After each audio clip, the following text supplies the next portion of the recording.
Nah, data scientist biasanya memiliki latar belakang pendidikan dalam statistik, data science, atau disiplin terkait ya. Meskipun data scientist ini di beberapa pekerjaan di Indonesia ya, ini disclaimer aja dari pengalaman saya. Data scientist ini bisa diperuntukkan juga atau dijobdeskkan untuk melakukan job desk yang berhubungan dengan machine learning engineer juga nih teman-teman. Makanya kita harus persiapkan pembelajaran yang kemudian teman-teman bisa memasukkan atau masuk ke dalam semua jenis job desk yang sudah disebutkan begitu ya. Kemudian ada researcher atau researcher scientist, ini berhubungan dengan penemuan ilmiah dan kurang memperhatikan aplikasi industri. Kalau peneliti ya, ini ngomongin soal peneliti biasanya ngomongin soal akademisi, soal artikel, soal jurnal yang bisa diterbitkan begitu ya. Nah, emang kalau peneliti emang kerjanya fokus meneliti suatu hal yang baru begitu ya.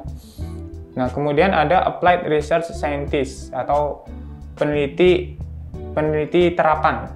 Ini menjembatani penelitian dan rekayasa dengan fokus pada penerapan praktis dari penelitian untuk memecahkan masalah spesifik.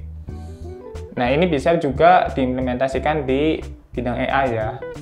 Kemudian ada data engineer, ini distributed system engineer.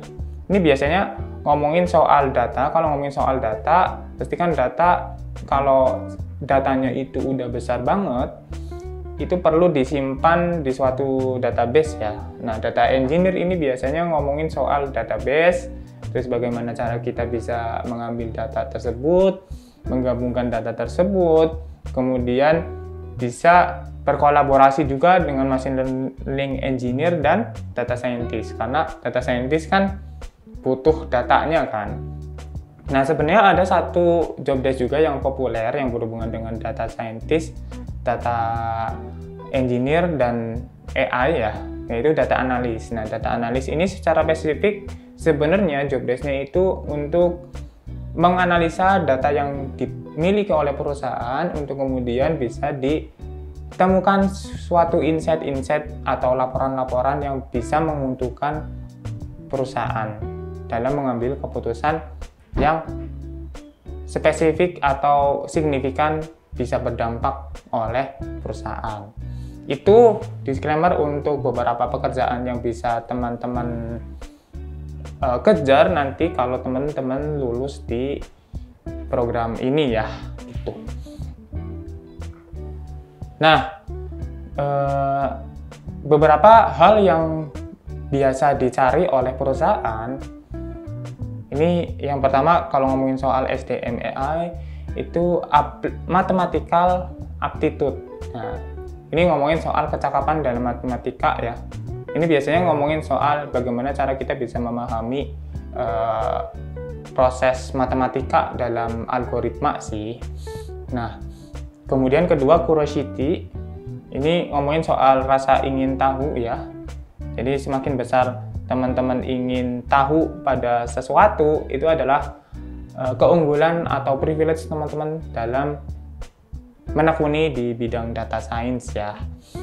Kemudian creativity, ini ngomongin soal kreativitas ya. Ini bisa ngomongin soal bagaimana cara kita melihat tantangan baru, terus produk-produk AI yang baru, AI trend yang sekarang masih lagi dibicarakan gitu ya.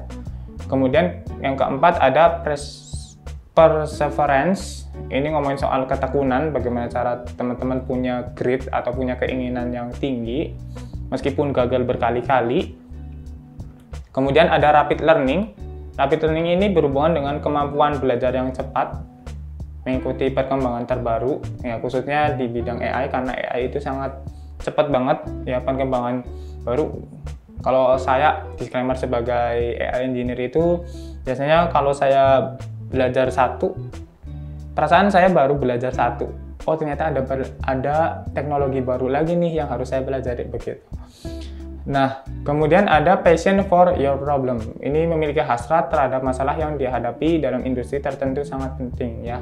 Ini berhubungan juga sama project yang akan teman-teman handle juga di masing-masing perusahaan nanti begitu. Knowing when to stop.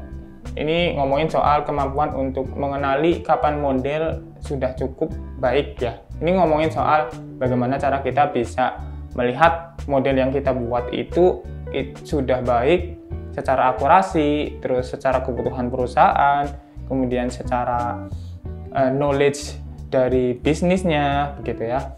Ini ngomongin soal deadline juga nanti. Kan ketika suatu pekerjaan atau suatu tugas diberikan, pasti ada deadline ya, ada deadline yang diberikan oleh pihak perusahaan. Terus bagaimana cara kita merevisinya nanti gitu.